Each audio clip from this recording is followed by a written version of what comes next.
दोस्तों कैसे हैं आप सभी सभी अच्छा कर रहे होंगे। मैं बताऊं, मैं भी बहुत अच्छा हूं। वीडियो अच्छा लगे तो CKD stock market news channel को सब्सक्राइब कर लेना, साथ ही बेल आइकन बटन को प्रेस कर देना। चलिए शुरू करते हैं। फ्रेंड्स, अभी मैं जिस म्यूचुअल फंड की आपके सामने बात करने जा रहा हूँ, ये म्यूचुअल फंड उन्हीं लोगों के पास होगा, ऐसा मुझे और ऐसा मेरा मानना भी है कि जिनका एज 35 साल से ऊपर रहा होगा।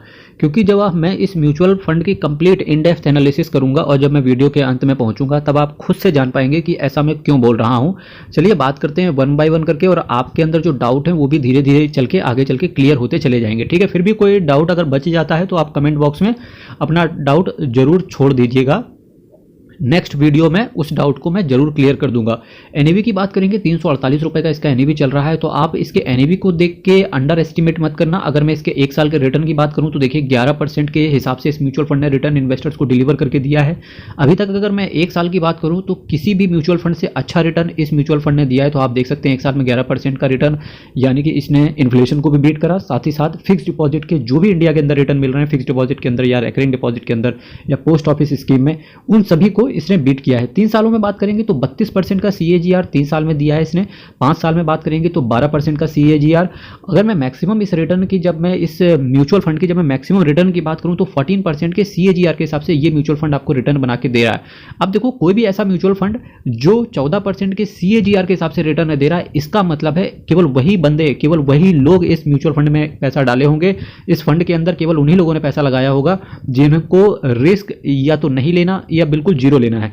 चलिए नेक्स्ट बात करता हूं। जब मैं मैक्सिमम रिटर्न की बात कर रहा हूं तो ये म्यूचुअल फंड इन्वेस्टर्स को ऑलमोस्ट 10 साल दे चुका है म्यूचुअल फंड इंडस्ट्री में। तो डेफिनेटली जो इन इन्वेस्टर्स को ट्रस्ट इस म्यूचुअल फंड पे डगमगाता है तो डेफिनेटली होना चाहिए, क्योंकि 10 साल से एक हेल्दी एनवायरनमेंट में ये म्यूचुअल फंड काम कर रहा है भारत की इकोनॉमी में। जिस फंड की एक कैटेगरी होती है, चाहे वो स्मॉल कैप हो, लार्ज कैप हो, मिड कैप हो, हाइब्रिड हो या थीम बेस्ड इन्वेस्टमेंट हो, चाहे वो इंफ्रास्ट्रक्चर हो या फिर IT से रिलेटेड हो, आज उसी कैटेगरी में आज मैं बात कर रहा हूँ डायनामिक एसेट एलोकेशन फंड की। वैल्यू रिसर्च ने आउट ऑफ 5 इसको 2 स्टार रेटिंग दी है। 2 स्टार रेटिंग। डेफिनेटली किसी भी म्यूचुअल फंड से 14% का रिटर्न एक्सपेक्टेड नहीं होता है, डेफिनेटली रिटर्न ज्यादा एक्सपेक्टेड होता है। पर जब मैं बात करूंगा कि रिटर्न की ऐसा क्यों है कि ये म्यूचुअल फंड इन्वेस्टर्स को कम रिटर्न डिलीवर करके दे रहा है, तो धीरे धीरे आपको इस चीज का पता चलेगा। गोपाल अग्रवाल साहब एंड अनिल बाम्बोली जी और अरुण अग्रवाल साहब एंड श्रीनिवासन राममूर्ति साहब, निर्मल मोरखिया साहब, ये इसके फंड मैनेजर हैं। कितने फंड मैनेजर हो गए? 3 4 5 फंड मैनेजर हैं इस म्यूचुअल फंड के अंदर। तो देख सकते हैं आप 5 म्यूचुअल फंड में, इस फंड के अंदर 5 फंड मैनेजर क्या कर रहे हैं अभी आपको पता चलेगा। चलिए कुछ और चीजों की बात करूं। अब मैं बात करना चाहूंगा कि म्यूचुअल फंड में रिस्क किससे रिलेटेड क्या होता है। देखिए, रिस्क होता है म्यूचुअल फंड में, डेफिनेटली आपको रिस्क मानना पड़ेगा, और रिस्क वेरी हाई रहता है क्योंकि स्टॉक मार्केट में आज बंद होता है 3:30 बजे मार्केट, कल सुबह क्या होगा किसी को नहीं पता। रातों रात किस कंपनी के ऊपर कौन सा एलिगेशन लग जाए या किस म्यूचुअल फंड के ऊपर कौन सा एलिगेशन लग जाए, ताकि वो म्यूचुअल फंड या वो शेयर प्रॉपर्ली पूरी तरीके से तबाह हो जाए, जिसकी वजह से रिस्क आपको एनालिसिस होना चाहिए कि रिस्क म्यूचुअल फंड के अंदर बहुत ज़्यादा रहता है क्योंकि आपका पैसा शेयर मार्केट में लगता है। वेरी हाई रिस्क रहता है, पर मैं फिलहाल कहना चाहूँगा यहाँ वेरी हाई रिस्क नहीं होना चाहिए, यहाँ होना चाहिए हाई रिस्क। ऐसा क्यों है अभी मैं बात करूँगा। आज मैं जिस फंड की बात कर रहा हूं तो देखिए, एक HDFC की मैं बात करूं, HDFC की मैं बात करूं, HDFC भारत देश के अंदर टॉप 5 के अंदर आता है asset management company. HDFC balance advantage fund direct plan growth की आज मैं आपके सामने चर्चा कर रहा था। 51,000 करोड़ का असेट साइज है। तो देखिए HDFC का नाम बिकता है और डेफिनेटली बहुत सारे लोग रेगुलर प्लान के थ्रू ही इस फंड में इन्वेस्ट किए होंगे। 51,000 करोड़ का कम नहीं होता है फंड हाउस किसी भी फंड के लिए। 51,000 करोड़ का कॉर्पस बहुत बड़ी रकम होती है। एक एक्सपेंस रेशियो की बात करेंगे, 0.88% का एक्सपेंस रेशियो ये चार्ज करते हैं, जो कि स्टेबल है और ठीक भी है। कैश की बात करेंगे तो 12.5% के आसपास तो ये कैश होल्ड करके चलते हैं अपने पास। तो यही रीजन है, इसीलिए मैंने कहा था रिस्क हाई होना चाहिए था, वेरी हाई नहीं होना चाहिए था, क्योंकि रिस्क करीब 12% के आसपास तो ये रिस्क ही अपने पास होल्ड करके चल रहे हैं। बेंचमार्क की बात करेंगे तो देखिए 50% आपका पैसा डेट में लगेगा, 50% आपका पैसा इक्विटी में लगेगा। Nifty 50 hybrid composite debt 50-50 fund को इन्होंने, इंडेक्स फंड को इन्होंने टारगेट किया है। अभी मैं कुछ और चीज़ों की बात कर लूँ, इससे पहले आपको आगे चल के धीरे 1 बाय 1 करके हर चीज़ क्लियर होती चली जाएगी। देखिए, अगर मैं एग्जिट लोड की बात करूं तो ये for units in excess of 50% of investment 1% will be charge redemption with in 1 year. अगर आप मोटा मोटा इस तरीके से समझ लो कि 1 साल के अंदर अगर आपने इस फंड से निकलने की कोशिश करेंगे तो डेफिनेटली आपसे 1% एग्जिट लोड ले लिया जाएगा। चलिए कुछ और चीज़ों की बात करते हैं चल के। अब मैं सेक्टर्स की बात करूंगा कि कौन से सेक्टर्स में आपका कितना पैसा पड़ा हुआ है। देखिए फाइनेंशियल में आपका 21% पैसा पड़ा हुआ है, फाइनेंशियल हो गया, कैश कुछ होल्ड करके चलते हैं जिसकी मैं ऑलरेडी बात कर चुका हूं आपसे। इसके बाद एनर्जी हो गया, टेक्नोलॉजी हो गया, मटेरियल हो गया, कंज्यूमर स्टेपल्स हो गया, कैपिटल गुड्स हो गया, कंस्ट्रक्शन हो गया, साथ ही साथ health care, automobile, communication services, insurance, metals and mining, diversified कुछ सेक्टर्स में आपका पैसा रहेगा। साथ ही साथ केमिकल्स में आपका बहुत थोड़ा सा अमाउंट जाता है जो कि है 0.40%। मेरा मानना है केमिकल्स में थोड़ा सा स्टेक इनको बढ़ा लेना चाहिए। रीजन बीइंग कि केमिकल जो सेक्टर है उससे रिटर्न नहीं आया है काफ़ी सालों से, और डेफिनेटली आने वाले समय में केमिकल स्टॉक्स चूंकि करेक्ट भी हो गए और अच्छा रिटर्न दे सकते हैं। देखिए कुछ और चीज़ों की बात करूं तो यही मैंने कहा था कि रिस्क वेरी हाई नहीं होना चाहिए, हाई होना चाहिए था। क्यों बात यहाँ निकल के, देखिए गवर्नमेंट ऑफ इंडिया की कुछ सिक्योरिटीज़ है, वहाँ पर भी आपका पैसा जाएगा, कुछ अदर्स है, साथ ही साथ आपकी State Bank of India, ICICI bank, Coal India Limited, HDFC bank, देखिए ये सारे शेयर्स हैं। लेकिन गवर्नमेंट ऑफ इंडिया के जो बॉन्ड्स या कुछ सिक्योरिटीज़ में इनका पैसा पड़ा होगा, वहाँ पर क्या होता है एक फिक्स्ड रेट ऑफ रिटर्न मिलता है, बहुत थोड़ा सा मिलता है, 2-2.5-3% के आसपास, कूपन रेट बोलते हैं जैसे, वो 2-2.5% के आसपास मिलता है, पर एटलीस्ट मिलता तो है ना, जिसका रिटर्न इन्वेस्टर्स को डिलीवर करके दिया जाता है।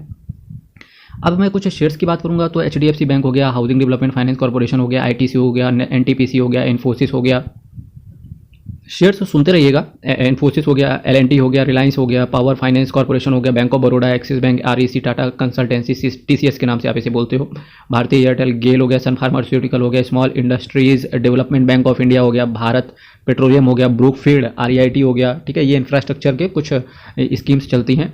और ल्यूपिन हो गया, अपोलो टायर हो गया, महिंद्रा एंड महिंद्रा हो गया, भारत डायनामिक्स हो गया, हिंदुस्तान पेट्रोलियम हो गया, एम्बेसी एम्बार्क, REIT, ठीक है, NHPC, REIT एक्चुअली में अगर मैं बताऊं तो क्या होते हैं ये लोग, जैसे ये लोग खुद ज़मीन खरीदते हैं, ज़मीन खरीदने के बाद उसको रेंट पे चढ़ा देते हैं, इसका यूनिट स्टॉक मार्केट में लिस्ट करा दिया जाता है। अब डायरेक्ट आप REIT जिस तरीके से आप शेयर खरीदते हो वैसे ही आप खरीद सकते हो। अब जो बंदे ये REIT चला रहे होते हैं तो इनको जो रेंटल इनकम होती है वो इक्वली जो शेयर्स खरीदते हैं इसके या यूनिट्स खरीदते हैं उनमें इक्वली डिस्ट्रीब्यूट कर दिया जाता है, और इससे प्राइस में अप्रिसिएशन भी होता है, ठीक है। NHPC हो गया, LIC हाउसिंग फाइनेंस हो गया, garden reach ship builders and engineers limited, national bank for agriculture, SBI life insurance, Hindustan aeronautics, Gujarat पीपा वेव, मिश्रा धातु, गुजरात पीपा वेव ने तो 52 वीक हाई भी लगा दिया इस बार, मिश्रा धातु हो गया, पावर ग्रिड हो गया, Indian railway finance corporation, IRFC के नाम से आप इसे जानते हो, Apar industries, Toyota financial services, इफ्का laboratories, housing and urban development corporation, ठीक है। इसके साथ साथ Lakshmi machine works and Simran wind and Zee entertainment, CESC, Bharat forge, pipeline infrastructure private limited, export import bank of India, देखिए एग्जिम बैंक बोलते हो आप इसे, export import bank of India. देखिए जितने भी शेयर्स हैं आपने ये देखे होंगे कि जो भी शेयर्स हैं, चाहे इन्फोसिस, TCS, विप्रो हो गया, तो विप्रो तो फिलहाल नहीं था यहाँ, जो भी शेयर्स हैं इसके, देखिए बहुत ज़्यादा ब्लू चिप शेयर्स हैं। ये शेयर्स का जो रिटर्न देने का तरीका है वो मुश्किल से देते हैं 10 से 12% ईयर ऑन ईयर बेसिस पे देते हैं, ठीक है। जैसे इन्फोसिस हो गया, वहाँ तो रिटर्न ही नहीं आया साल भर में, पर कोई भी ऐसा साल होगा जहाँ पर ये 20 से 25% रिटर्न दे देगा, और आपको एक हैंडसम रिटर्न यानी कि 10 से 12% के आसपास ही आपको ईयर ऑन ईयर बेसिस पे लॉन्ग टर्म में निकल के आ पाता है, ठीक है। यही रीज़न है कि इस म्यूचुअल फंड के अंदर जब मैं लॉन्ग टर्म की बात कर रहा हूँ तो केवल 14% के CAGR के हिसाब से रिटर्न निकल के आ रहा है। इनका टारगेट ही यही होता है कि एक ऐसे शेयर्स पे इन्वेस्ट किया जाए जो कि ब्लू चिप स्टॉक्स हो। आप इन स्टॉक्स को जानते हो ब्लू चिप स्टॉक्स के नाम से, जो कि क्या होता है जब मार्केट गिरता है तो as compare to other stocks ये स्टॉक कम गिरते हैं। जैसे अदर स्टॉक हो गया, हो सकता है जो छोटे छोटे शेयर्स होते हैं, जैसे मैं बोलता हूँ स्मॉल कैप टाइप के स्टॉक्स होते हैं या माइक्रो कैप टाइप के स्टॉक्स होते हैं, वो जनरली गिरते हैं करीब 60 से 70% 3-4 दिन में ही स्लाइड हो जाए। पर ऐसा रिलायंस के साथ नहीं होगा, ऐसा TCS और इन्फोसिस के साथ नहीं होता है, ऐसा कोल इंडिया के साथ नहीं होता है, ठीक है। तो ये रीज़न है कि इन्होंने बहुत ही ज़्यादा ब्लू चिप स्टॉक्स चुन रखे हैं, जिसकी वजह से इन्वेस्टर्स का रिस्क बहुत ही ज़्यादा नेग्लिजिबल या बहुत ही ज़्यादा जीरो तो मैं नहीं कहूँगा, पर रिस्क बहुत ज़्यादा 99% तक मिनिमाइज जरूर हो जाता है, ठीक है। इसी के साथ साथ कुछ और चीज़ों इस म्यूचुअल फंड को जो अच्छा बनाता है, जब मैं कह रहा हूँ कि 35 साल के ऊपर वाले ही इस म्यूचुअल फंड में पैसा लगाए होंगे, क्योंकि उनका रिस्क इस म्यूचुअल फंड ने काफ़ी हद तक मिनिमाइज कर दिया है। तो देखिए गवर्नमेंट ऑफ इंडिया की सिक्योरिटीज हैं, कुछ कैश मार्जिन हो गया, डिवेंचर हो गया।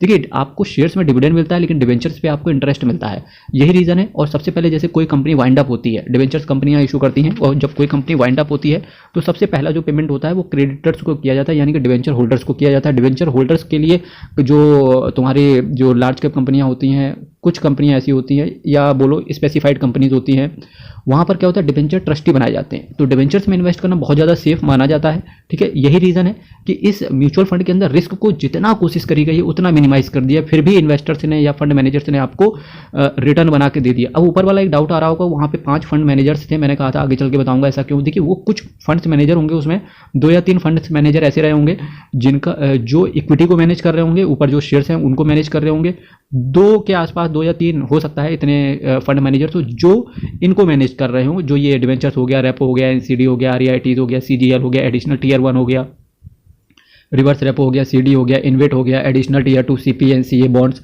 ये कुछ बॉन्ड्स वगैरह होते हैं, ठीक है, जहां पर आपका पैसा ये लोग कुछ फंड्स मैनेजर मैनेज कर रहे होंगे। यही रीजन है कि इतने सारे फंड्स मैनेजर इस फंड के अंदर हैं।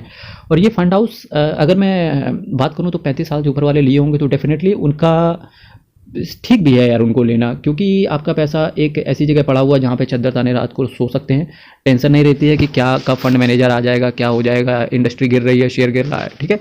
तो ये तरीका है। लॉन्ग टर्म में 14% का CAGR खराब नहीं होता है अगर आप चद्दर तार के सो के आराम से निकालना चाहते हैं। फिर भी चूंकि शेयर्स में आपका पैसा है, कहीं ना कहीं थोड़ा सा रिस्क इन्वॉल्व रहता है। इसी के साथ साथ कुछ ऑल्टरनेट भी देना चाहूँगा जो कि अच्छे फंड्स हैं सेम कैटेगरी में। HDFC dynamic PE ratio fund of funds direct. देखिए फंड ऑफ फंड जब बात आ जाती है ना FOF करके, इसके ऊपर भी मैं एक वीडियो जरूर लेके आऊँगा। जो FOF होता है ना, यहाँ पर कोशिश करना कि आप अवॉइड ही कर देना, बिल्कुल अवॉइड कर देना। FOF वाले म्यूचुअल फंड्स में इन्वेस्टमेंट मत करना, क्योंकि बहुत ज़्यादा रिस्क भी रहता है, साथ ही साथ बहुत ज़्यादा आपका ना एक्सपेंस रेशियो बहुत ज़्यादा चला जाता है इस वजह से। Baroda BNP Paribas balance advantage fund direct growth, इसने भी अच्छा रिटर्न दिया है। और ICICI Prudential balance advantage fund, ये भी एक अच्छा फंड हाउस है। डेफिनेटली ICICI प्रूडेंशियल हो गया, HDFC का बैलेंस एडवांटेज फंड हो गया। ये सारे फंड्स का इतना ज़्यादा टीवी पर ऐड आता है तो डेफिनेटली काफ़ी सारे इन्वेस्टर्स ने तो टीवी पर ऐड देखकर ही इन्वेस्ट कर दिया होगा। अब मैं HDFC एसेट मैनेजमेंट कंपनी की बात कर लूँ तो देखिए 4,46,280 करोड़ का एसेट अंडर मैनेजमेंट है। टोटल 138 स्कीम को ये मैनेज करते हैं। टॉप 5 के अंदर ये एसेट मैनेजमेंट कंपनी आती है। फ्रेंड्स चैनल को अभी सब्सक्राइब कर लेना, वीडियो को शेयर कर देना, कोई डाउट हो कमेंट कर देना। कल फिर मिलेंगे सेम टाइम सेम चैनल, तब तक के लिए बहुत बहुत धन्यवाद।